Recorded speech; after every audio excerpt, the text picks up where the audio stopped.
Today we're going to be making Butterblock's classic croissant. Baking and pastry has always been an interest of mine. It's a labor of love and attention.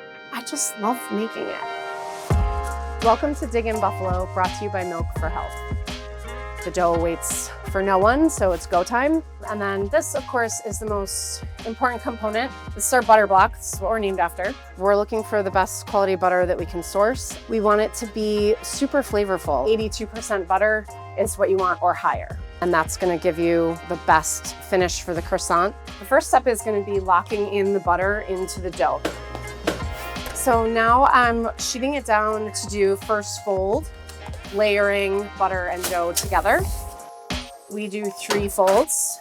The resting periods in between allows the dough to get really beautiful, defined layers of dough and butter, which gives us the flakiest version of a croissant. I didn't know that many people would want a homemade croissant from scratch, but it quickly became apparent that this is something our city wanted. So just been increasing our production ever since.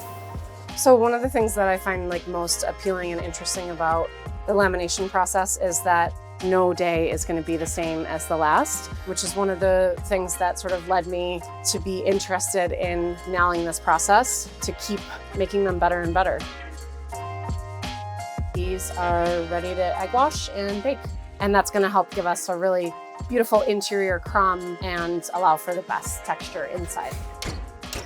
We have our baked croissants, beautiful golden brown. If I press on it, you've got that nice crunchy sound, and immediately you've got some flakes falling down. A good indicator of a great croissant is when you make a mess. I like a really nice and tender interior crumb, so this is soft when I touch it. So that's how you know you've done a good job with lamination. That's our classic Butterblock croissant. Would anyone like a croissant? Everybody is.